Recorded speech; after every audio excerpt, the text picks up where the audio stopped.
Assalamu alaikum warahmatullahi wabarakatuh. Bismillah, salatu wassalam ala rasulullah. I hope you guys are doing well, inshallah. Today I want to talk to you about the topic that's causing mass hysteria everywhere, which is coronavirus. I have discussed this topic from the medical perspective, from a natural healthcare perspective on Keys of Health platform. But today I want to take this time out to talk to you about a bit of an Islamic perspective and an understanding that is not necessarily readily available out there. And it's a disservice to this ummah if we do not discuss this the way Allah subhanahu wa ta'ala wants us to. So I want to talk about it from a message perspective, because you see, nothing happens without the will of Allah subhanahu wa ta'ala. Nothing happens without the taqdeer of Allah. It's not an accident that this happened. It is not out of nowhere. Everything has been planned by Allah subhanahu wa ta'ala. And Allah subhanahu wa ta'ala has a sunnah. He has a system. He has a way of getting our attention when we are slipping away. Everything that happens in our life is a reminder. That is, if Allah subhanahu wa ta'ala loves us and He wants to give us that reminder, because same exact situation can be a gift for some and bring them closer to Allah subhanahu wa ta'ala, or can be a cause of them deviating farther away from Allah subhanahu wa ta'ala. So in this light and in this context, I want to talk to you about coronavirus. Coronavirus is a virus. It's a disease that is just like any other disease. And Allah subhanahu wa ta'ala, every time He sends us a disease, a natural disaster, a condition, a problem, a situation, He wants us to get something out of it. It is not for nothing. Nothing happens for nothing in the context, in the scheme of Allah subhanahu wa ta'ala. There's always a reason things happen. This is an ayah, just like many other ayat from Allah subhanahu wa ta'ala. Allah subhanahu wa ta'ala is sending us a warning, a wake-up call. Allah subhanahu wa ta'ala wants us to know that He is in charge, that He can take a teeny tiny virus and shut down entire countries who think that they are unstoppable. This is the power of Allah. So what is the message in it for me? What does Allah subhanahu wa ta'ala wants to teach me, an ordinary person, in this context? Allah subhanahu wa ta'ala says in the Quran, وَالَّذِينَ آمَنُوا مُشْفِقُونَ مِنْهَا. It is part of an ayah which says, those who do not believe in it, mockingly, ask for its speedy advent, whereas those who have attained to faith stand in awe of it. Stand in awe of what? Stand in awe of the virus? Stand in awe of a natural disaster? Stand in awe of the condition? Fearful of it? Not at all. They stand in awe of Allah subhanahu wa ta'ala. They stand in awe of the power of Allah, of the might of Allah, of the strength of Allah subhanahu wa ta'ala, and what He's capable of doing. You see, as believers, we are never in awe of things, of situations, of conditions. We're supposed to be in awe and fear of Allah subhanahu wa ta'ala, fear from the torture of Allah, fear from hellfire, fear from the wrath of Allah, from making Allah subhanahu wa ta'ala upset, from not fulfilling our responsibility, that for the reason that Allah subhanahu wa ta'ala has placed us in this earth. This is what we're supposed to be afraid of, not a tiny virus, which is a creation of Allah subhanahu wa ta'ala. Allah subhanahu wa ta'ala didn't want Prophet Musa alayhi salam to be afraid of Fir'aun. That was never the intention. Allah subhanahu wa ta'ala didn't want Ibrahim alayhi salam to be afraid of Nimrud. They were not afraid of these things. Think about a virus. A virus is a creature of Allah subhanahu wa ta'ala. Without the will of Allah subhanahu wa ta'ala, nothing can hurt us, nothing can harm us, and nothing can benefit us. So we really need to contextualize our thinking and our understanding, and really figure out what it is that we are doing, what it is that we are worried about. What has happened to the Muslims? Why are we becoming part of this mass hysteria? Why are we giving in to this misunderstanding out there that somehow this virus has the potential to kill us all? It cannot do anything to us without the will of Allah subhanahu wa ta'ala. It is rather upsetting how we respond to situations or react actually to situations because we have stopped responding. We're not responding. Response is a sensible, thoughtful, based on principles, reaction to something. A reaction, on the other hand, is instinctive. It's something that happens from the gut. It's something that we do without any conscious thought behind it. Why are we reacting and not responding? That is first thing that I really want to bring our attention to it. We worry about everything. Since when is it part of the DNA of the Muslims, of believers, to worry about situations, worry about things? We are supposed to be worried about our relationship with Allah subhanahu wa ta'ala. Why are we shifting? Why are we slipping? And it's not undermining the situation, it's not undermining the condition, but really someone has to be brave enough to stand up and say that this is not right, this is wrong, this is not who we are as Muslims, this is not who we are supposed to be as believers. We're supposed to be deeper than this, we're supposed to be better than this. You see, virus is a tiny creature of Allah subhanahu wa ta'ala. Just like every other thing out there, it's a creature of Allah subhanahu wa ta'ala. A rock can cause a freak accident and kill someone, right? A car can kill people. Virus is just an entity, right? It's a creation. We're not supposed to be panicking and worrying about a virus. It's a source. Allah subhanahu wa ta'ala has created a source of mercy for some and a source of worry and torture for some. And you know what's the highest form of torture? When you worry for no reason. Because it's something you have no control over. There's nothing you can do about it. So why worry about situations you have absolutely no control over? It's not the disease, pain, or death. We will meet our Lord one way or another. We will die today, tomorrow, day after tomorrow. We don't know. We don't know how we're going to die. We don't know what the cause of death will be. So why worry about something that is inevitable and actually forget about something that we have control over? What we do have control over is our heart, our understanding, how we are going to meet Allah subhanahu wa ta'ala. What is the state of our iman going to be?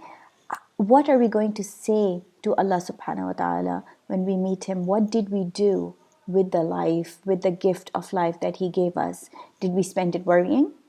Did we spend it protecting ourselves, using hand sanitizers every opportunity we got, clearing out the supermarkets? That's not what Allah subhanahu wa ta'ala wants from us. Allah subhanahu wa ta'ala wants us to worry about our akhirah, what state of heart and mind we are going to meet Allah subhanahu wa ta'ala in. We really need to ask ourselves, what does Allah subhanahu wa ta'ala want from me at this time? How does He want me to react or respond to this situation, or any situation for that matter that I don't like? Because you see, we don't have a problem with any situation that is according to us, that is not threatening our dunya, our material lifestyle, our status quo, I should say. But the moment it is against our desires, we go in a state of panic. But this is not what Allah subhanahu wa ta'ala wants from us. Allah subhanahu wa ta'ala is trying to give us a very clear message. Allah subhanahu wa ta'ala says over and over again in the Quran, لَعَلَّهُمْ يَرْجِعُونَ لَعَلَّهُمْ يَتَّقُونَ لَعَلَّهُمْ يَشْكُرُونَ. Wouldn't they turn back? Maybe they will turn back. Maybe they will believe. Maybe they will rely. This is what Allah subhanahu wa ta'ala wants from us. Allah sends us a problem, a condition. Maybe we will go back to Him. Maybe we will believe in Him. Maybe we will behave ourselves. This is what it's all about. Allah subhanahu wa ta'ala is trying to get us back to Him on the right track. Allah subhanahu wa ta'ala does not want us to slip away. Allah loves us more than our moms, 70 times more than our mothers could. He does not want to hurt us. But when we are hurting ourselves, Allah subhanahu wa ta'ala has a way of reminding us to come back to Him. We are taking precautions against coronavirus, and we should. It's a legitimate response. It's a human response. We should take precautions. We should not put ourselves in harm's way. But do we need to worry? Do we need to panic? Do we need to be scared? Not at all. It's all about the heart. It's all about the condition of the heart. You can take precautions on the outside, but your status of heart should always be tuma'nina. It should always be relaxed with Allah subhanahu wa ta'ala. It should always be believing in Allah subhanahu wa ta'ala and His taqdeer. Instead of worrying or being scared of a virus, we should really be concerned and scared of Jahannam, of the angels that are in Jahannam, of the anger of Allah subhanahu wa ta'ala, of not being able to do what Allah subhanahu wa ta'ala has sent us to do in this world. We should be yearning for Jannah. We should be yearning to get into the grace of Allah subhanahu wa ta'ala, to be able to drink from the hand of the Prophet sallallahu alaihi wasallam. This is where our heart should be. Like, speaking from a believer's perspective, this is where we should be. Not worrying about what a virus can do to us and our families. We have absolutely no control over that. What we do have control over is our actions, our heart, our behavior, how we respond to situations. Trials, diseases, hardships, they will never end. This is dunya, it's not Jannah. This is not even a topic. The topic is, what am I living for? What am I doing with my life? What am I doing with my time? You see, whatever we live for, there's a very good chance that we will die on it, right? We will die for it. But if we are not living for any particular principle, then what is the guarantee that we are going to die on that principle? And that is something that really needs to be thought about, because a lot of us are giving our deen verbal service. A lot of us talk about, oh, how we love this deen, how we love Allah subhanahu wa ta'ala, how we love the Prophet. But when you really go down to the nitty-gritties of our days and nights, if you really start breaking down our day hour by hour, minute by minute, we are getting a very if we are honest, we would get a very different picture from the words that we're speaking. Now, this is just a reminder. I am on the same boat like the rest of the ummah, right? But if these things are happening, if the disasters to the ummah are occurring, if Allah subhanahu wa ta'ala is sending us one problem after another, there's a very good reason it's happening. And Allah subhanahu wa ta'ala is trying to tell us something. If we don't listen to it and wake up, then what's going to happen next is going to be a lot worse. This is the sunnah of Allah. This is a no-brainer. This is how things work. If we heed the message that Allah subhanahu wa ta'ala is trying to send us, then Allah subhanahu wa ta'ala will give us a chance. Allah will make things easy for us. But if we do not respond, if we don't understand, if we neglect or ignore what Allah subhanahu wa ta'ala is trying to tell us, then what's going to happen next is going to be a lot worse. And this is what we should be worried about. The real courage and intelligence is not to just take precautions and protect ourselves and our families. This is a basic thing to do, but this is not what defines you. What defines you is what Allah subhanahu wa ta'ala wants us to do. If we accept that, and if we align our lives according to what Allah subhanahu wa ta'ala wants us to do, then this would be the intelligent response to the situation. And Allah subhanahu wa ta'ala wants us to do this internally and externally. What does Allah subhanahu wa ta'ala wants me to do internally and externally? Is to live according to the way that Allah subhanahu wa ta'ala and His Prophet would be proud of us. All trials are there to shake us. That's the purpose of trials. That's the very basic meaning of fitan. When a container is shaken, what is inside, whatever is inside, is discovered, right? So if the heart has iman, it will be discovered during a trial. If the heart has contentment, it will be discovered. If the heart has tuma'nina, it will be discovered. If the heart has trust in Allah subhanahu wa ta'ala, it will be discovered and come out during that shake. But if the heart has something otherwise, that will also come out during that time. If we get caught up in the superficiality of the situation and miss the actual message that Allah subhanahu wa ta'ala wants to give us, then this will be the real loss. Not the loss of life, not the loss of health. The real loss would be if we miss what Allah subhanahu wa ta'ala is trying to tell us. You see, we already know we are going to die. The real issue is how we will die. What will be in our heart? What will we die with the pleasure of Allah subhanahu wa ta'ala or the anger of Allah subhanahu wa ta'ala? Will we die with La ilaha illallah or something else on our tongues and our hearts? Will we die with contentment with the decree of Allah subhanahu wa ta'ala, or will we be worried about what we are leaving behind? You see, it's all about your heart. I don't want you to misunderstand me and think that I'm telling you to just ignore the situation. I'm not telling you to ignore it, but don't let it enter your heart. Don't let it worry you. Don't let it overwhelm you. Don't let all your decisions and the rest of your choices be governed by what is happening externally. That is a loss, if you ask me, as a believer. Wearing a mask or not wearing it, washing your hands multiple times a day, washing your surroundings, not being in crowded places. These are all basic precautions that we are all taking, hopefully, but that is not even the real topic. This is the time, honestly, to take measures to bring ourselves back to closer to Allah subhanahu wa ta'ala, do excessive amounts of dhikr, especially during these blessed days of Rajab, because we do not know what's going to happen next. The people who have already been affected by coronavirus, people who were on cruise ships, people who were planning vacations, people who were planning to go on Umrah, nobody knew what was going to happen to them or to their plans. And this is the reality of life. We don't know what's going to happen. So why not do the smart thing and actually take charge of the situation, things that we have control over?